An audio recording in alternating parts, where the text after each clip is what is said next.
ॐ शिवशक्तिसमारम्भां भास्कराचार्यमध्यमाम् अस्मत्श्रीनाथपर्यन्तां वन्दे गुरुपरम्पराम् ज्ञानिनामपि चेतांसि देवी भगवती हि सा बलादाकृष्य मोहाय महामाया प्रयच्छति दुर्गे स्मृता हरसि भीतिमशेषजन्तोः स्वस्तैः स्मृता मतिमतीव शुभां ददासि दारिद्र्यदुःखभयहारिणि का त्वदन्या सर्वोपकारकरणाय सदार्द्रचित्ता सर्वमङ्गलमाङ्गल्ये शिवे सर्वार्थसाधिके शरण्ये त्र्यम्बके गौरि नारायणि नमोऽस्तु ते शरणागतदीनार्तपरित्राणपरायणे सर्वस्यार्तिहरे देवि नारायणि नमोऽस्तु ते सर्वस्वरूपे सर्वेशे सर्वशक्तिसमन्विते भयेभ्यस्त्राहि नो देवि दुर्गे देवि नमोऽस्तु ते रोगानशेषानपहंसि तुष्टारुष्टातु कामान् सकलानभीष्टान् त्वामाश्रितानां न विपन्नराणां त्वामाश्रिताह्याश्रयतां प्रयान्ति सर्वाबाधाप्रशमनं त्रैलोक्यस्याखिलेश्वरि एवमेव त्वया कार्यमस्मद्मैरिविनाशनम् Om. Okay, welcome everyone. Okay, so today we'll do the Pradhanika Rahasyam from 23 and then I think 13 stanzas each. Maybe Priya, can you do one half and then Yogi, you can do one half? 23 lenda. The Pradhanika Rahasyam from 23. Saraswati Satriyam Gaurim Krishnam cha Purusham Tri. Tune mato. Saraswati Striyam Gaurim Krishnam cha Purusham Nripa. Janayamasa namani trayorapi patami te Vishnu Krishno Harish Kesho Vasudevo Janardanaha Uma Gauri Sati Chandi Sundari Shupaka Shiva. See on the first line, Krishi Kesho. Third word, first line. Krishno Krishi Kesho. Uma Gauri, sorry. After Krishno. Vishnu, Krishno Krishi Kesho. Kesho Vasudevo Janardanaha Uma Gauri Sati Chandi Sundari Supakha Shiva Evam Yuva Taya Satya Purushatvam Prepedire Sakshush Mando Nubabyanti Netare Dvidito Janaha Netare Tad Vido Janaha. Netare Tad Vido Janaha Brahmane Pradadau Patni Mahalakshmi Nripatriyam Rudraya Gaurim Varadam Vasudevaya Chashriyam. The first word was Brahmane. Okay, you said Brahmane, just Brahmane. Brahmane, okay. Yeah.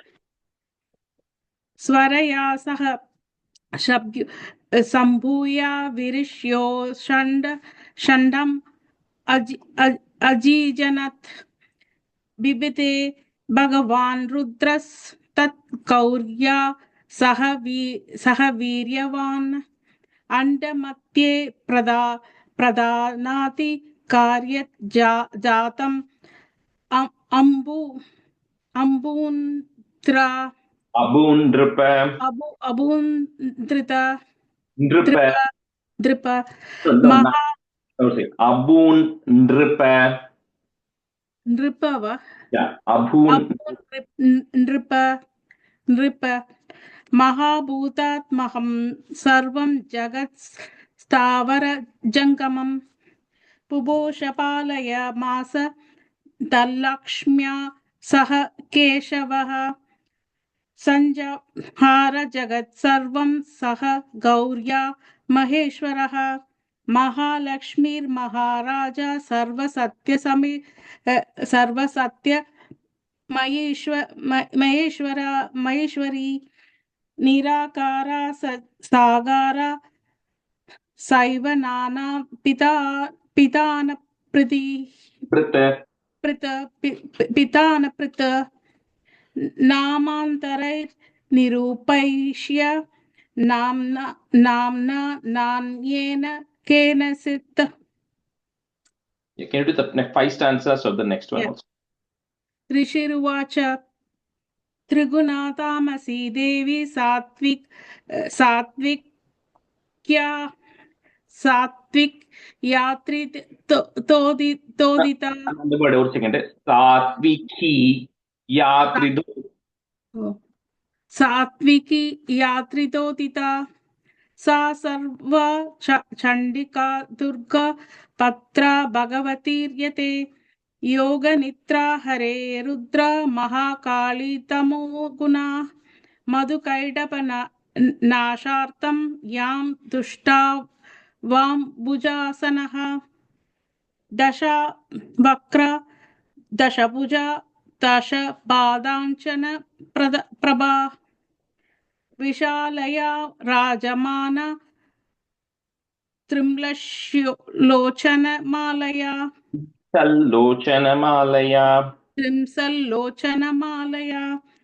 स्फुरत्रश्न तंष्ट्रासा भीमरूपाणि भूमिप रूप सौभाग्यकान्तीनां सा प्रतिष्ठा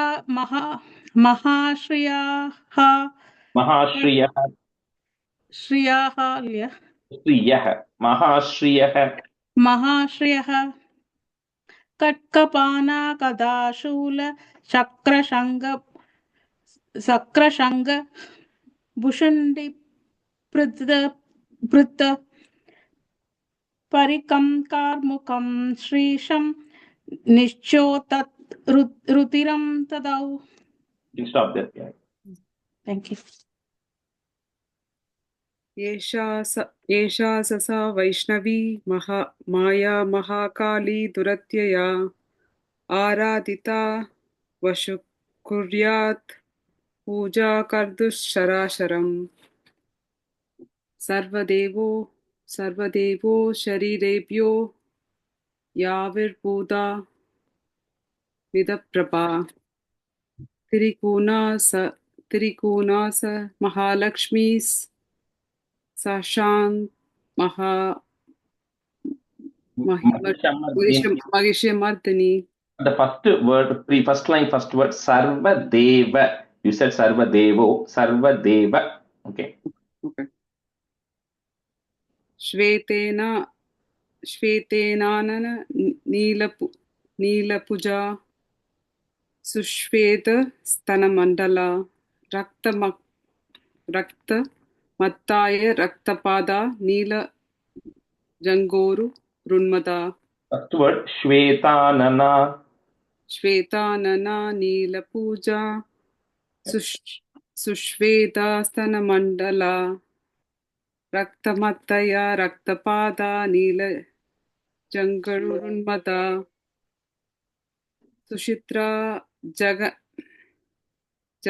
सुचित्रा जगान चित्रा मल्याम्बर विभूषणा चित्रानुलोभना कांतिरूप सौभाग्यशालिनी. The second line, first word mattum, Chitranulepana. Okay. अष्टदशभुजा पूज्या सा सहस्र पूजा सती आयुधान यत्र पश्यन्ते दक्षिणात् करक्रमात्. First word, Ashtadasha. Okay. And the A you missed there. Ashtadasha. Okay. अक्षमाला च कमलं बाणोऽसि कुल्यां कद. कुलिशं कद. चक्रं त्रिशूलं परशुसङ्गो खण्डा च पाशका. पाशकः शक्तिर्दण्डश्चर्मसाभं पानपात्रं कमण्डलुः अलङ्कृतभुजामेभिः रायुधै कमलासनम्. And the second line, right? Bhuja me bir ayudai. Instead of saying Bhuja me bi rayudai, we Bhuja me bir ayudai kamalasanam. Okay. Ayudai kamalasana. Okay. सर्वदेवी मयि मीशां महालक्ष्मी इमां नृप पूजयेत् सर्वलोकानां सदेवानां प्रभुर्भवेत्.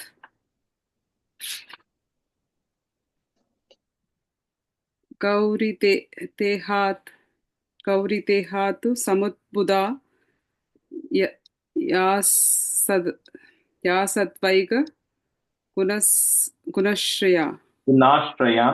गुणाश्रया साक्षात् सरस्वती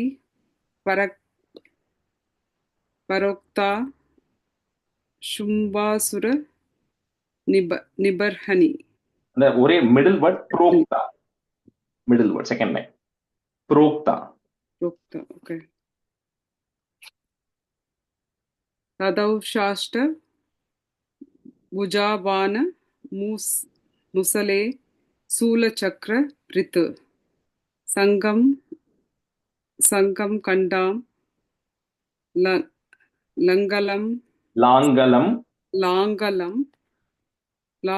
च कार्मुकम वसुधाधिप. एषा पूजिता भक्तया सर्वयज्ञक्तं प्रयस्सति. निशुम्भा मदनी देवी शुम्भासुर निबर्हिणी इत्युक्तानि सर्वस्वरूपाणि मूर्तीनां तव पार्थिव उपासनं जगन्मातु कृत कासां निशामय.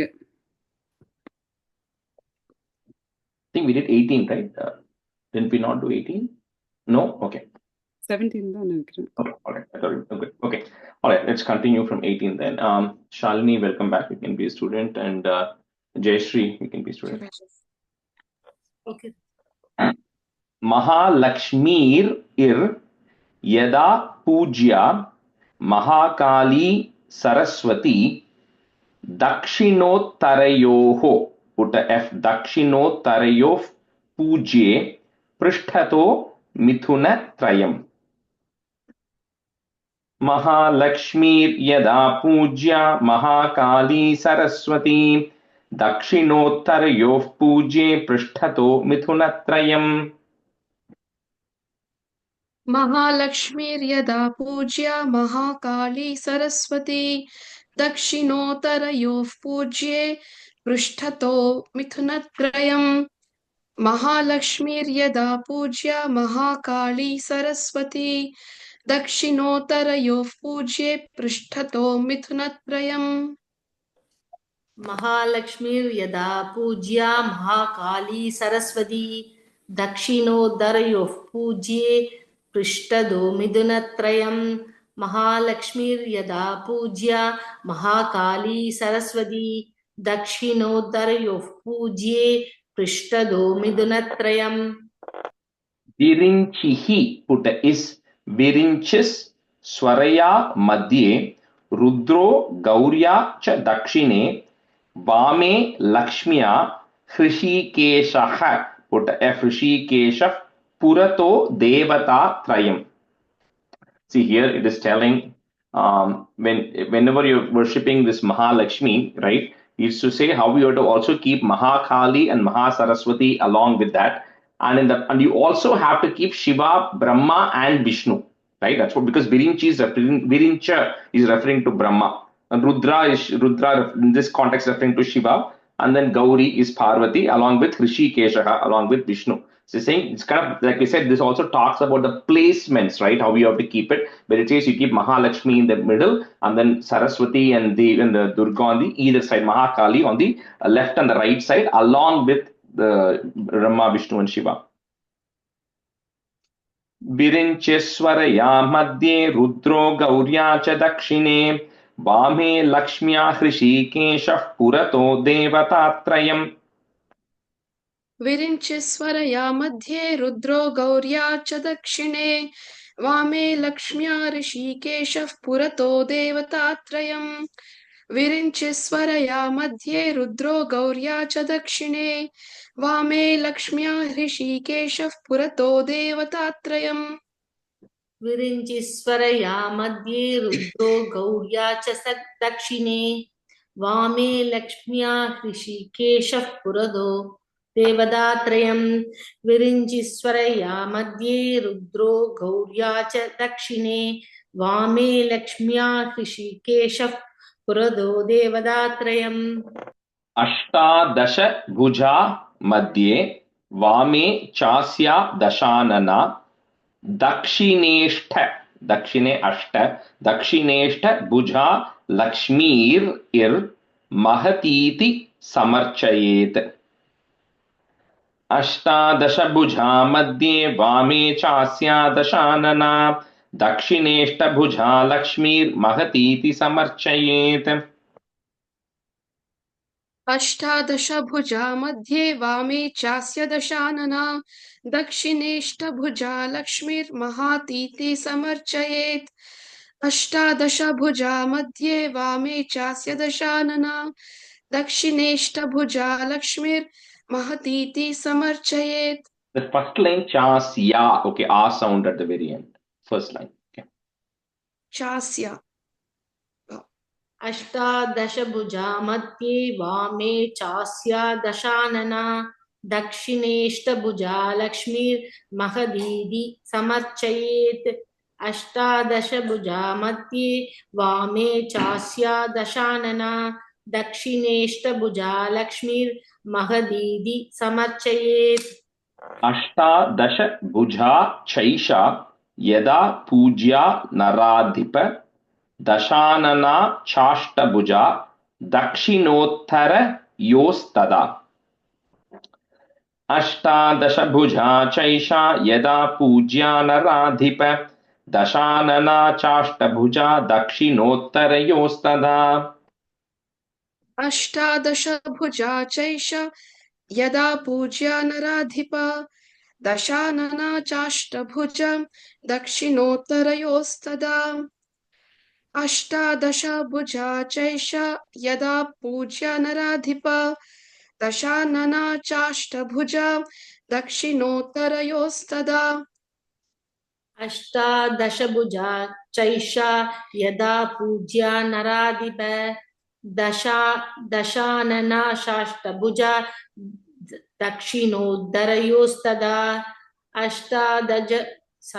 अष्टादशभुजा चैषा यदा पूज्या नराधिप दशानना शाष्टभुजा दक्षिणोत्तरयोस्तदा काल मृत्यु च संपूज्यौ सर्वारिष्ट प्रशान्तये यदा चाष्टभुजा पूज्या शुंभासुर निबर्हिणी शॉर्ट लॉन्गी काल मृत्यु च संपूज्यौ सर्वारिष्ट प्रशान्तये यदा चाष्टभुजा पूज्या शुंभासुर निबर्हिणी काल मृत्यु च संपूज्यौ सर्वारिष्ट प्रशान्तये यदा चाष्टभुजा पूज्य शुंभासुर निबर्हिणी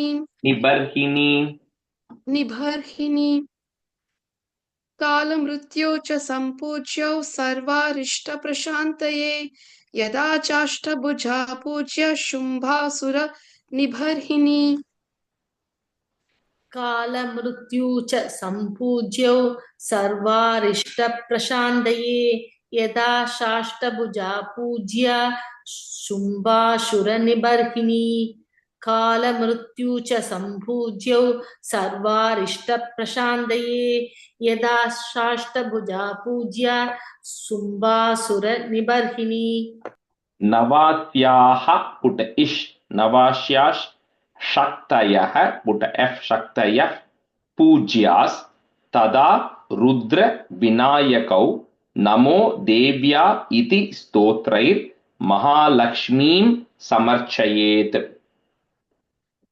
नवास्याः शक्तयः पूज्यास्तदा रुद्र विनायकौ नमो देव्या इति स्तोत्रैर् महालक्ष्मीं समर्चयेत् नवास्याः शक्तयः पूज्यस्तदा रुद्रविनायकौ नमो देव्या इति स्तोत्रैर्महालक्ष्मीं समर्चयेत् नवास्याः शक्तयः पूज्यस्तदा रुद्रविनायकौ नमो देव्या इति स्तोत्रैर्महालक्ष्मीं समर्चयेत्. Suddenly the first line, the pujias is where the breaking, okay. Pujias tada rudra vinayakam. Okay, पूज्यास Yeah. तदा रुद्र. Okay. नवास्याः शक्तयः पूज्यास्तदा रुद्रविनायकौ नमो देव्याय इति स्तोत्रैः महालक्ष्मीं समर्चयेत् नवास्याः शक्तयः पूज्यास्तदा रुद्रविनायकौ नमो देव्याय इति स्तोत्रैः महालक्ष्मीं समर्चयेत् अवतार त्रयार्चायां स्तोत्र मन्त्रास्तदाश्रयाः अष्टादश भुजा चैषा पूज्या Mahishamardini long e. We don't have it in our book. அப்படியா? For me, next is Dhyana Sloka. Are you using the BPA one or another Giri Store's book? BPA one. Sanskrit. Yeah. And I'm on Sanskrit 174. we have it. So Yeah, I remember. 175. Page 175 Sanskrit. Page 175. For me, Dhyana Slokam starts. So I don't know what happened. Okay, I'll check it. No, should not be. 39 very good. 176 page. Yeah, not 39 stanzas. Yeah. I'm also using the BPA Sanskrit version only. Maybe go online, Jaya, and maybe see if you can get the latest one and see, right? Okay. I don't know. अवतारत्रयार्चायां स्तोत्र मन्त्रास्तदाश्रयाः अष्टादश भुजा चैषा पूज्या महिषमर्दिनी अवतारत्रयाचायां स्तोत्रमन्त्रस्तदाश्रयाः अष्टादश भुजा चैषा पूज्या महिषमर्दिनी अवतारत्रयाचायां स्तोत्रमन्त्रास्तदाश्रयाः अष्टादश भुजा चैषा पूज्या महिषमर्दिनी अवतारत्रयार्चायां स्तोत्रमन्त्रास्तदाश्रयाः अष्टादशभुजा चैषा पूज्या महिषमर्दिनी अवतारत्रयार्चायां स्तोत्रमन्त्रास्तदाश्रयाः अष्टादशभुजा चैषा पूज्या महिषमर्दिनी महालक्ष्मीर long e महाकाली सैव प्रोक्ता सरस्वती ईश्वरी पुण्य पापानां सर्वलोक महेश्वरी महालक्ष्मीर महाकाली सैव प्रोक्ता सरस्वती ईश्वरी पुण्य पापानां सर्वलोक महेश्वरी महालक्ष्मीर्महाकाली सैव प्रोक्ता सरस्वती ईश्वरी पुण्यपापानां सर्वलोकमहेश्वरी महालक्ष्मीर्महाकाली सैव प्रोक्ता सरस्वती ईश्वरी पुण्यपापानां सर्वलोकमहेश्वरी महालक्ष्मीर्महाकाली सैव प्रोक्ता सरस्वती ईश्वरी पुण्यपापानां सर्वलोकमहेश्वरी महालक्ष्मीर्महाकाली सैव प्रोक्ता सरस्वती ईश्वरी पुण्यपापानां सर्वलोकमहेश्वरी महिषान्तकरी येन पूजिता स जगत्प्रभुः पूजयेज ij sound because it becomes a ij there पूजयेज जगतां धात्रीं चण्डिकां भक्त वत्सलाम् महिषान्तकरीयेन पूजिता स जगत्प्रभुः पूजयेज जगतां धात्रीं चण्डिकां भक्तवत्सलाम् महिषान्तकरीयेन पूजिता स जगत्प्रभुः पूजयेज् जगतां धात्रीं चण्डिकां भक्तवत्सलाम् महिषान्तकरीयेन पूजिता स जगत्प्रभुः पूजयेज् जगतां धात्रीं चण्डिकां भक्तवत्सलाम्. Which is Mahishanta, you said Mahishantakari. Oh, Mahishantakari. Yeah, there's no R sound there. महिषान्तकरीयेन पूजिता स जगत्प्रभुः पूजये जगदां धात्रीं चण्डिकां भक्तवत्सलाम्. In the Jagat Prabhu, short U, last word. Okay. महिषान्तकरीयेन पूजिता च जगत्प्रभुः पूजये जगदां धात्रीं चण्डिकां भक्तवत्सलाम्. Argyadi Bhiralankarair, Alankarair, ear sound, Gandha Pushpais Tatakshatai. This is just telling, like we said, first it talked about how to worship, the placement of the deities when you're worshipping. And then it talks about with what you need to worship. Argya is referring to, water, right? So it says, with water, with alankaram, with decorations, with gandham, with sandal paste, pushpam, flowers, akshatai, with rice, and dhupai, with incense sticks, deepam, lamps, naivedyam, and other things. So with all of this, you worship. Argyadi bhir alankare, gandha pushpais tatakshataihi, dhupair deepaischa नैवेद्यैर् नानाभक्ष्य समन्वितैः अर्घ्यादिभिरलङ्कारैर्गन्धपुष्पैस्तथाक्षतैः धूपैर्दीपैश्च नैवेद्यैर्नानाभक्ष्य समन्वितैः अर्घ्यादिभिरलङ्कारैर्गन्धपुष्पैस्तथाक्षतैः धूपैर्दीपैश्च नैवेद्यैर्नानाभक्ष्यसमन्वितैः अर्घ्यादिभिरलङ्कारैर्गन्धपुष्पैस्तथाक्षतैः धूपैर्दीपैश्च नैवेद्यैर्नानाभक्ष्यसमन्वितैः अर्घ्यादिभिरलङ्कारैर्गन्धपुष्पैस्तथाक्षतैः धूपैर्दीपैश्च नैवेद्यैर्नानाभक्ष्यसमन्वितैः अर्घ्यादिभिरलङ्कारैर्गन्धपुष्पैस्तथाक्षतैः धूपैर्दीपैश्च नैवेद्यैर्नानाभक्ष्यसमन्वितैः रुधिराक्तेन बलिना मांसेन सुरया नृप प्रणाम आचमनीयेन, you can break it that much, प्रणाम आचमनीयेन चन्दनेन सुगन्धिना रुधिराक्तेन बलिना मांसेन सुरया नृप प्रणाम आचमनीयेन चन्दनेन सुगन्धिना रुधिराक्तेन बलिना मांसेन सुरया नृप प्रणाम is it आचमनीयेन प्रणाम आचमनीयेन चन्दनेन सुगन्धिना रुधिरक्तेन बलिना मांसेन सुरया नृप प्रणाम आचमनीयेन चन्दनेन सुगन्धिना.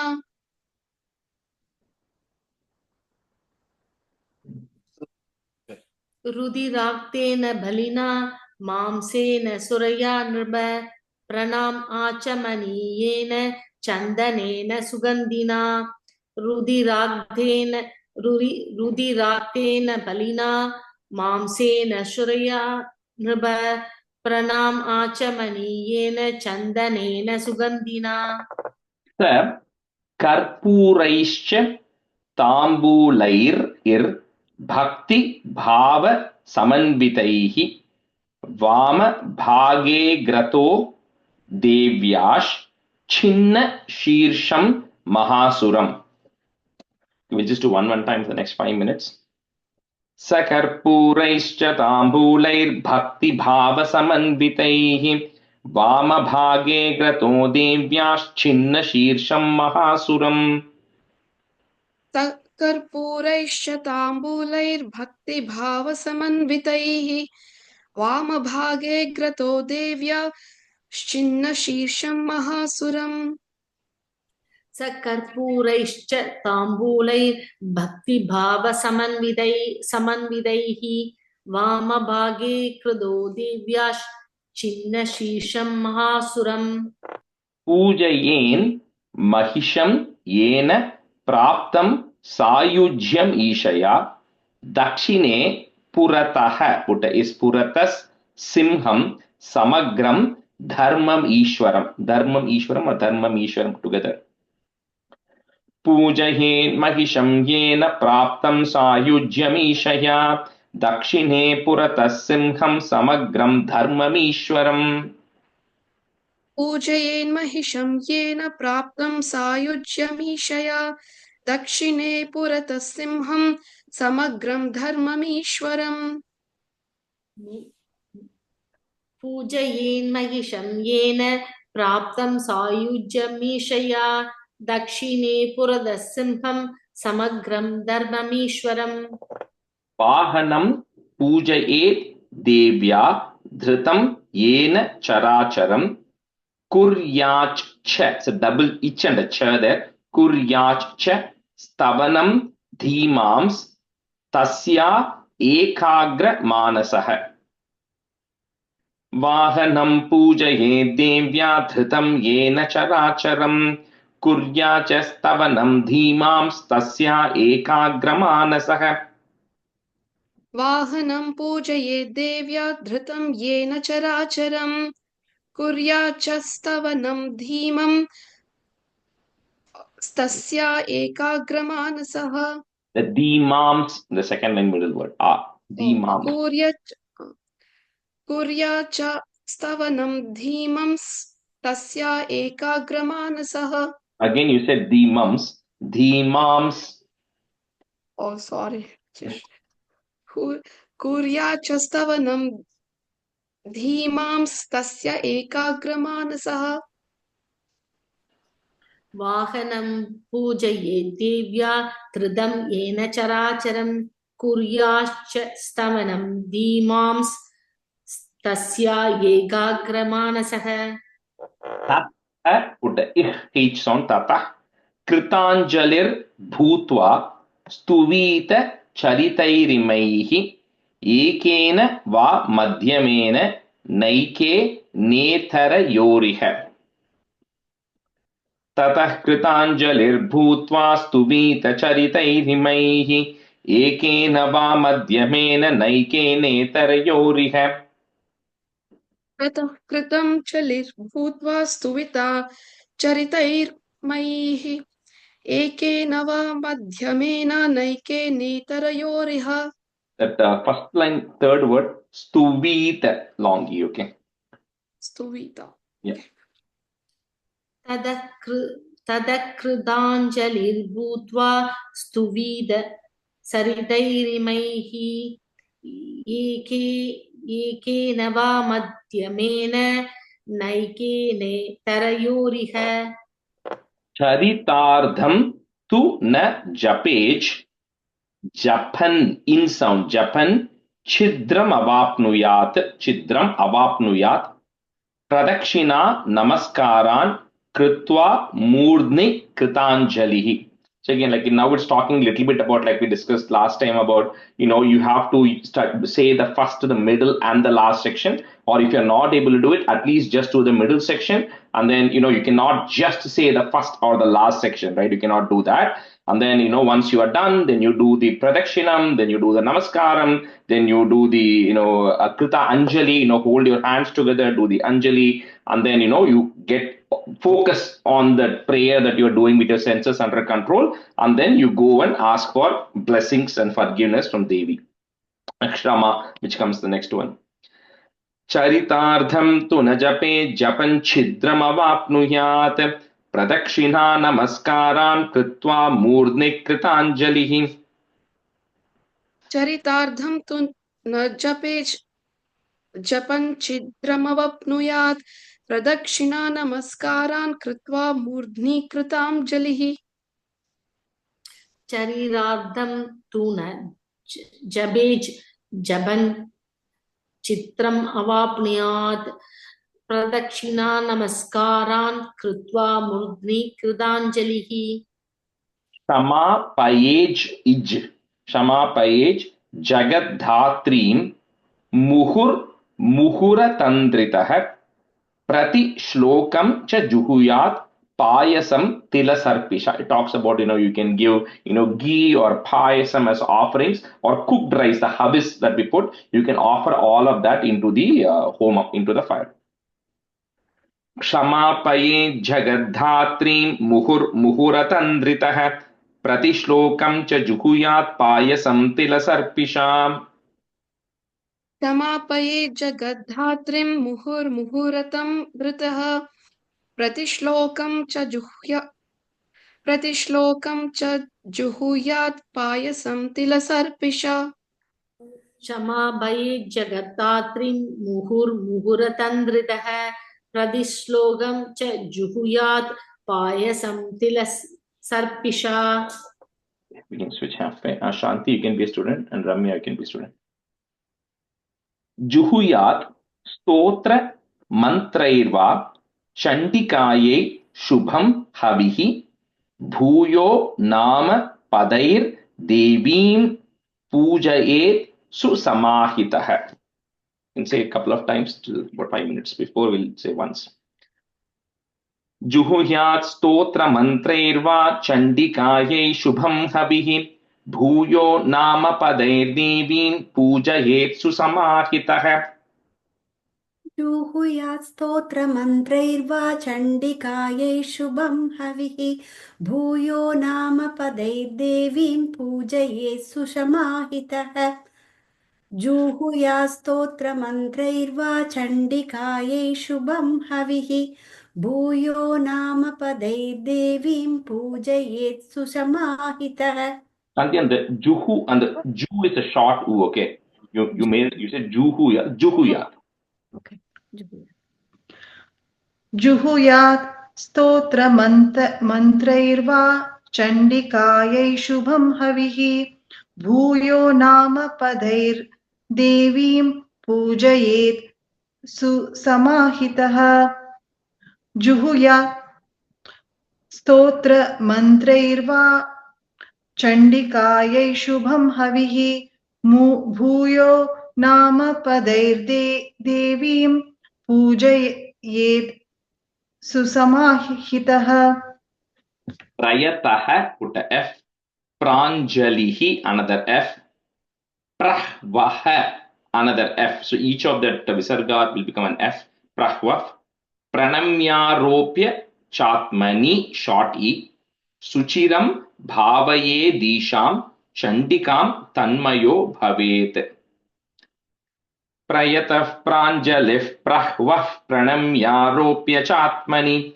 Suchiram bhavaye disham chandikam tanmayo bhavet. प्रयतः प्राञ्जलिः प्रह्वः प्रणम्यारोप्य चात्मनि सुशिरं भावयेदीशां चण्डिकां तन्मयो भवेत्. प्रयतः प्राञ्जलिः प्रह्वः प्रणम्यारोप्य चात्मनि सुशिरं भावयेदीशां चण्डिकां तन्मयो भवेत्. प्रयतः प्राञ्जलिः प्रह्वः प्रणम्यारोप्य चात्मनि सुचिरं भावयेदीशां चण्डिकां तन्मयो भवेत्. प्रयतः प्राञ्जलिः प्रह्वः प्रणम्यारोप्य चात्मनि सुचिरं भावयेदीशां चण्डिकां तन्मयो भवेत्. Evam yah, put F. Yah पूजयेत् भक्त्या प्रत्यहं परमेश्वरीं भुक्त्वा भोगान् यथा कामं देवी sayujyam apnuya. So it kind of tells, like you said, it talks about the mode of worship. But I think the most important thing that is staying here is you kind of have to be very dedicated and focused, right? Not get your senses out of control, really to get your senses under control, and then do it with sincere and devotion. Then it says Chandikam Tanmayo Bhavet. It says then Goddess itself will come on to you, and eventually Devi Sayujyam Apnuya. Eventually you'll go and merge into the Devi Pratyaham. When you do it every day or consistently, that's what it is.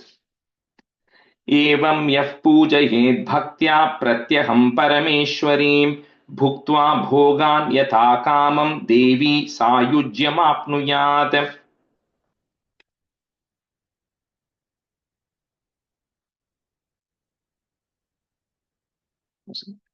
Shanti, mute level.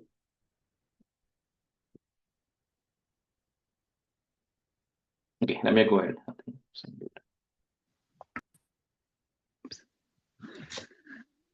एवं यः पूजयेत् भक्त्या प्रत्यहं परमेश्वरीं भुक्त्वा भोगान् यथा कामं देवी सायुज्यमाप्नुयात्. एवं यः पूजयेत् भक्त्या प्रत्यहं परमेश्वरीं भुक्त्वा भोगान् यथा कामं देवी सायुज्यमाप्नुयात्. Shanti, are you back? Okay, yeah. I was muted, I suppose, yeah.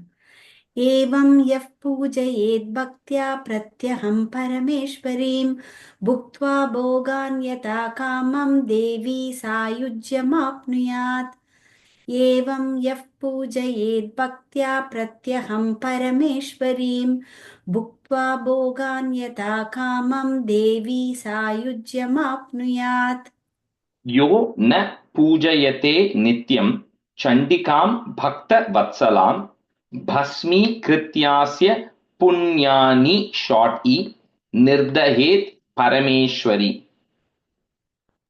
यो न पूजयते नित्यं चण्डिकां भक्तवत्सलां भस्मीकृत्यास्य पुण्यानि निर्दहेत् परमेश्वरी. यो न पूजयते नित्यं चण्डिकां भक्तवत्सलां भस्मीकृत्यास्य पुण्यानि निर्दहेत् परमेश्वरी.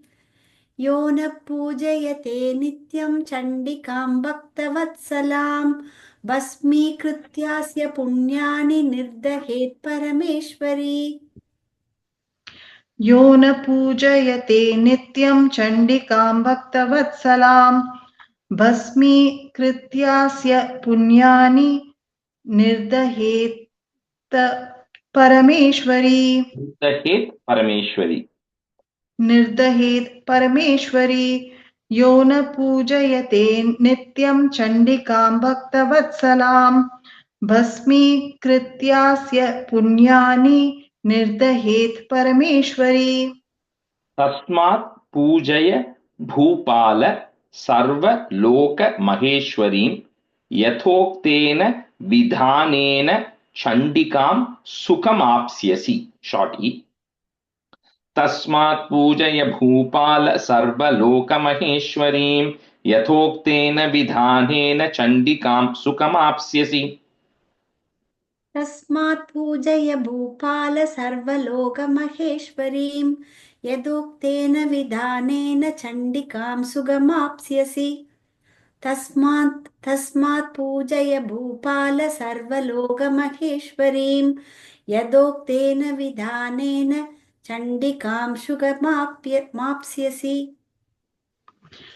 तस्मात् पूजय भूपाल सर्वलोकमहेश्वरीं यथोक्तेन विधानेन चण्डिकां सुखमाप्स्यसि.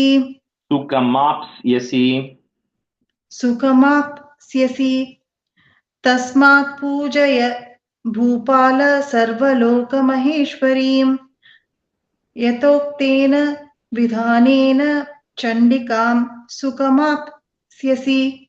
And the ip, Ramya, Sukham Ap Yasi. Sukamat Yasi. I'm still hearing ip. It's ip and is. Oh, Ipilya. Ip irukku, but after the ip there is the is. Sukam Oh, Ap. Sukamap Yasi. Okay, Sukamap Yasi. Yeah, Okay. ip and then is after that. Okay, we can jump to Murthy Rahasyam. So Murthy Rahasyam is just again little bit of secret of the various forms. So some of the Devi names that we saw in the 11th chapter, like Rakta Dantika, Nanda, Shakambari, we're going to talk about all those Devis. Again, it's just the general structure this is going to follow is how does the Devi look, or who is that Devi, which we already saw a little bit in the 11th chapter. How does she look in terms of how the appearance of the Devi, and then what she's holding, right? The description of the Devi. That's kind of how it goes. It talks about a few of them. Rishiru Vacha Nanda Bhagavati Nama Ya Bhavishyati Nandaja Stuta Sa Pujita Bhaktya Vashi Kuryaj Jagatrayam. So first starts about Nanda Devi. If you remember, it talked about this Nanda Devi in the 11th chapter. It says Vaivasvate Entare Prapte Ashtavimshadite Yume. To Nanda Gopa, this Nanda Devi is born, right? So that Nanda Devi it will talk about for the first few stanzas.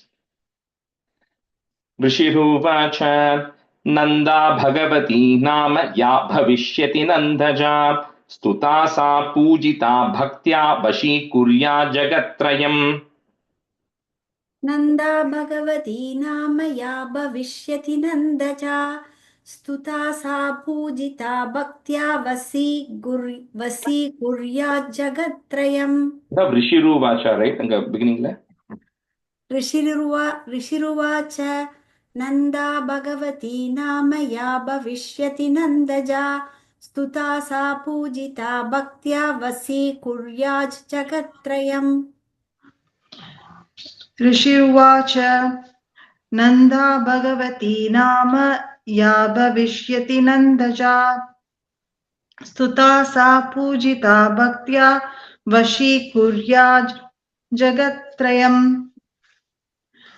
ऋषिरुवाच नन्दा भगवती नाम या भविष्यति नन्दजा स्तुता सा पूजिता भक्त्या वशीकुर्यात् जगत्त्रयम्.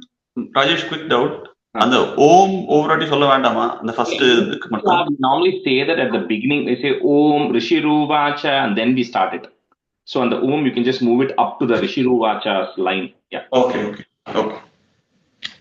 Kanakottama Kantihi puta is Kantis sa Sukanti Kanakambara Devi Kanaka Varnabha Kanakottama Bhushana. Kanakam referring to gold. So it says, like the one who has the luster or the color of gold wears things which is the color, again, looks like gold, ornament. So even the dress is the color of gold, which is yellow in color. Kanakottama Kantissa Sukanti Kanakambara Devi Kanaka Varnabha Kanakottama Bhushana. कनकोत्तमकान्तिस्सा सुगन्धी कनकाम्बरा Devi कनकवर्णाभा कनकोत्तमभूषणा. First line Sukanti A sound. Okay. कनकोत्तमकान्तिस्सा सुकान्धी कनकाम्बरा Devi कनकवर्णाभा कनकोत्तमभूषणा. कनकोत्तमकान्तिस्सा सुकान्ति कनकाम्बरा Devi कनकवर्णाभा कनकोत्तमभूषणा. कनकोत्तमकान्तिस्सा सुकान्ति कनकाम्बरा Devi कनकवर्णाभा कनकोत्तमभूषणा. Second time we said Sukhanti on the first line last word. Okay, Sukanti. Okay, Sukanti Kambara. Kamalankusha Pashab Jair Ib. Pashab Jair. The R you break into Ir. Next word will start with the A. Alankrita Chaturbhuja Indira Kamala Lakshmihi. Putta is Lakshmi's Sa Shri Rukmambhujasana. Rukmambhuja asana, but Rukmambhujasana. Kamalankushapashabjair Alankrita Chaturbhuja Indira Kamala Lakshmi Sa Shri Rukmambhujasana. कमलाङ्कुशपासाब्जैर् अलङ्कृतचतुर्भुजा Indira कमला लक्ष्मी सा श्रीरुक्माम्बुजासना कमलाङ्कुशपासाब्जैर् अलङ्कृतचतुर्भुजा इन्दिरा कमला लक्ष्मी सा श्रीरुक्माम्बुजासना कमलाकुशपाशाब्जैर् अलङ्कृतचतुर्भुजा इन्दिरा कमला लक्ष्मी सा श्रीरुक्माम्बुजासना कमलाङ्कुशपाशाब्जैर् अलङ्कृतचतुर्भुजा इन्दिरा कमला लक्ष्मी सा श्रीरुक्माम्बुजासना.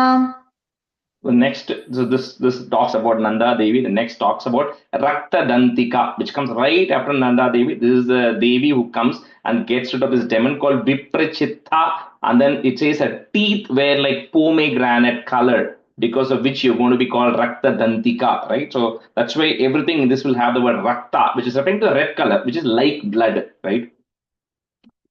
या रक्त दंतिका नाम देवी प्रोक्ता मयानघ तस्याः put इस तस्याः स्वरूपम वक्ष्यामि शृणु सर्व भयापहम. Could you say it one time? या रक्त दंतिका नाम देवी प्रोक्ता मयानघ तस्याः स्वरूपम वक्ष्यामि शृणु सर्व भयापहम. या रक्तदन्दिका नाम देवी प्रोक्ता मया नघ तस्या स्वरूपं वक्ष्यामि शृणु सर्वभयापहम्. या रक्तदन्तिका नाम देवी प्रोक्ता मया नघ तस्या स्वरूपं वक्ष्यामि शृणु सर्वभयापहम्. रक्तांबरा रक्त वर्णा रक्त सर्वांग भूषणा रक्तायुधा रक्त नेत्रा रक्त केशाति भीषणा. रक्तांबरा रक्त वर्णा रक्त सर्वांग भूषणा रक्तायुधा रक्त नेत्रा रक्त केशाति भीषणा. रक्तांबरा रक्तवर्णा रक्त सर्वांगभूषणा रक्तायुधा रक्तनेत्रा रक्तकेशादिभीषणा. रक्तांबरा रक्तवर्णा रक्त सर्वांगभूषणा रक्तायुधा रक्तनेत्रा रक्तकेशातिभीषणा. रक्त तीक्ष्ण नखा रक्त दशना रक्त दंतिका पतिम नारी वानुरक्ता देवी भक्तम भजे जनम. रक्त तीक्ष्ण नखा रक्त दशना रक्त दंतिका पतिम नारी वानुरक्ता देवी भक्तम भजे जनम. रक्ततीक्ष्णा नखा रक्त दशना रक्तदन्तिका पतिं नारी वानुरक्ता देवी भक्तं भजे जनम. रक्ततीक्ष्ण नखा रक्त दशना रक्तदन्तिका पतिं नारी वानुरक्ता देवी भक्तं भजे जनम. Yes, if you worship this Rakta Dantika, she will take care of you like how a wife takes care of her husband in the positive way, right? She'll really take care of you, she'll take full care about you, and that's why it's important to pay to this Rakta Dantika. Vasudheva Vishala Sa Sumeru Yugalastani Long E Dirghau Lambhavati Sthulau Tavativa Manoharau. वसुधेव विशाला सा सुमेरुयुगलस्तनी दीर्घौ लम्बावति स्थूलौ तावतीव मनोहरौ वसुदेव विशाला सा सुमेरुयुगलस्तनी दीर्घौ लम्बावधि स्थूलौ तावदीव मनोहरौ वसुधेव विशाला सा सुमेरुयुगलस्तनी दीर्घौ लम्बावति स्थूलौ तावती वमनोहरौ कर्कशावति कान्तौ तौ सर्वानन्द पयोनिधि भक्तान् सम्पाययेत् देवी Longi सर्व काम दुघौ स्तनौ कर्कशावति कान्तौ तौ सर्वानन्द पयोनिधि भक्तान् सम्पाययेत् देवी सर्व काम दुघौ स्तनौ कर्कशावधिकान्तौ तौ सर्वानन्दपयोनिधि भक्तान् सम्भाययेद्देवी सर्वकामदुघौ स्तनौ कर्कशावतिकान्तौ तौ सर्वानन्दपयोनिधि भक्तान् सम्पाययेद्देवी सर्वकामदुघौ स्तनौ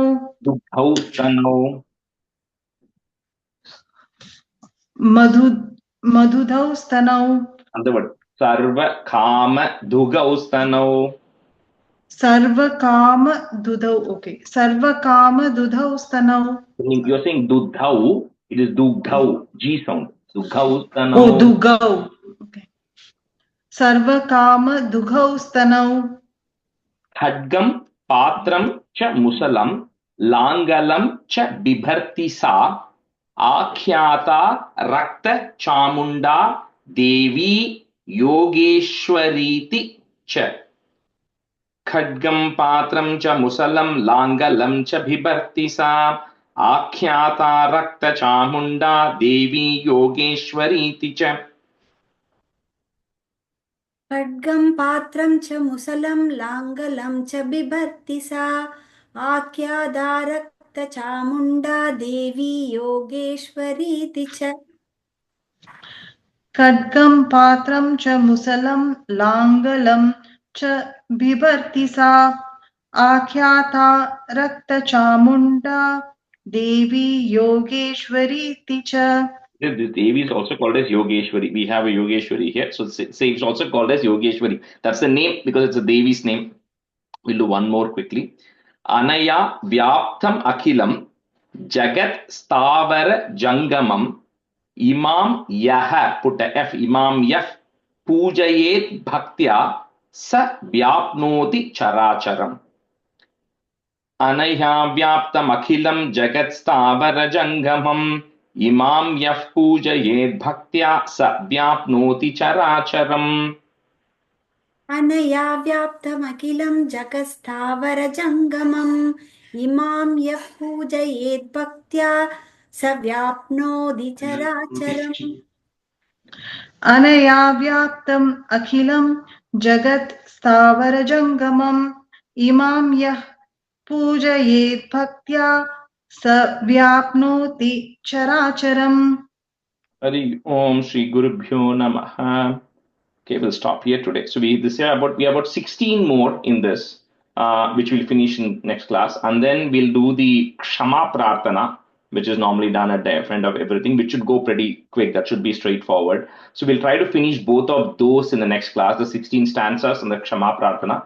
And then the one more class we'll do is the Matruka Nyasam, which is like a very extended version of a Nyasam, which is we typically, at least in Chicago, in all the Parayanams, they do the Matruka Nyasam Parayanam. So it's like an extended version of the Nyasam. It's a little bit optional in most Devi Mahatmyam Parayanams, but in Chicago we do it. So it's good for you to learn that and keep as well. That will be pretty much the end, right? So 2 more classes, we'll finish it. Okay.